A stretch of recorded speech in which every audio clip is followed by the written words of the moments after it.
Hello and welcome to the Knowledge Quest Summer Camp Virtual STEM Experience. My name's Terrell and you can call me Rocket Science Rail.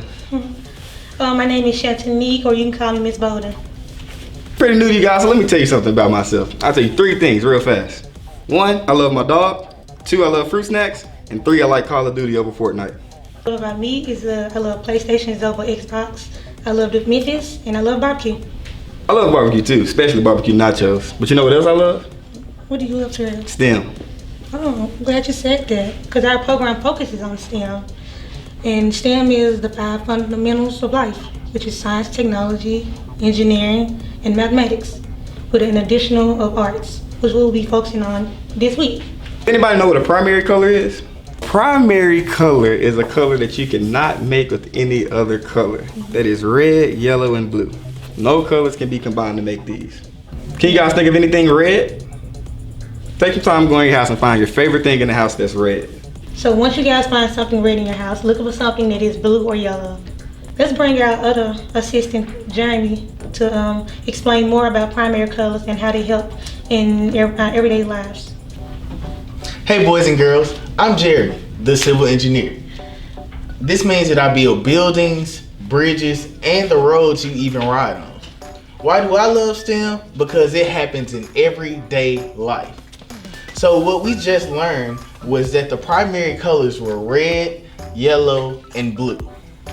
And I think to myself sometimes, what happens if I mix those primary colors? They become secondary colors. So we are getting ready for this first activity to mix the primary colors to see what secondary colors they make.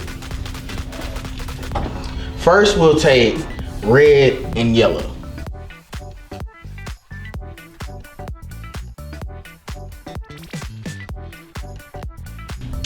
So when you mix red and yellow,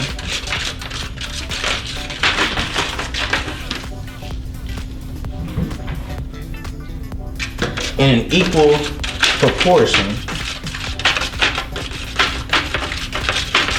you get the color orange. Now we'll take yellow and blue.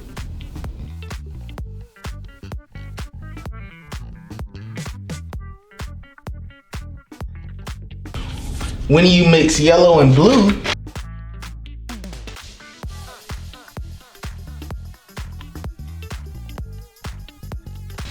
you get this green color. And when you mix red and blue,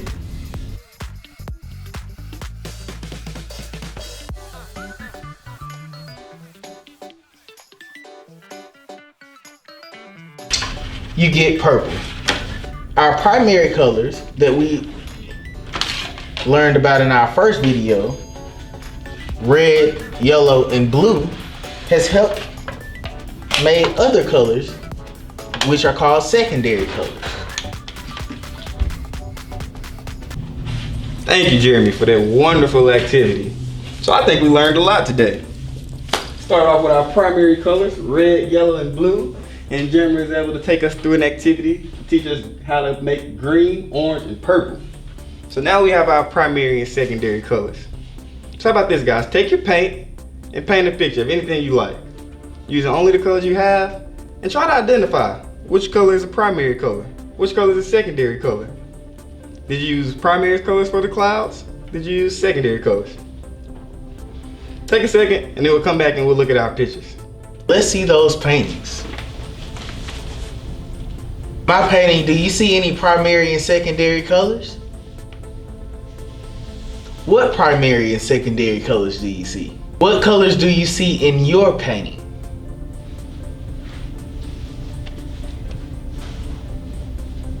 To point out a few, I have blue clouds, which is a primary color, and the girl has on an orange dress, which is a secondary color. What do you guys see? All right, back to you guys. Hello and welcome back to the Knowledge Quest Summer Camp STEM Virtual Experience. I'm Rocket Science Rail. I'm Miss Bowden. And today we are making slime. Alright, so you guys might be wondering, what does slime have to do with science? Slime is science. More specifically, slime is chemistry. Before we get into this, let's just take a second to look at the materials we'll need for today. Materials we'll need is the BioTrue. We might need some glue, food coloring, and baking soda. And this is okay, any contact solution will work. Before we start making the slime, let's just ask ourselves a few questions and just think about while we make it. What is slime? Is it a solid? Is it a liquid? Is it a gas? Pay attention to the materials you use. Does it get thicker with more food coloring, glue? What makes it more slimy? Pay attention to your ratios. How much of what goes into what? Think about things, what would happen if you use too much of like one product? First, you want to take a reasonable amount of glue. Here we'll only be using about a half a bottle.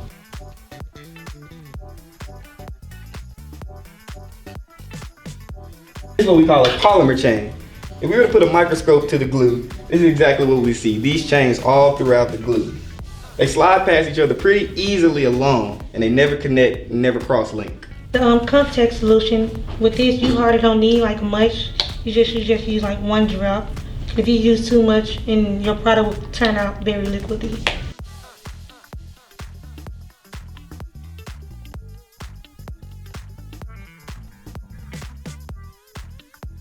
So you only need, use the color as you like. I think we want to make a green color, so we're going to use about a drop or two of blue.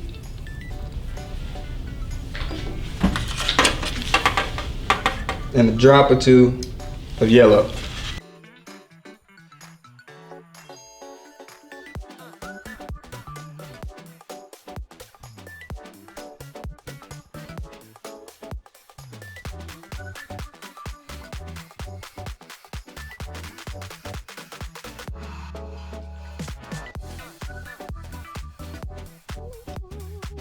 When you guys are finished mixing all your products, this is the end result of what you should have. And this is the secondary color that we get from mixing blue and yellow. Terrell, what happens if you don't follow the ingredients? Well, if anybody at home maybe it didn't come out exactly like that, there's nothing wrong with that. That's science. The best part is figuring out why.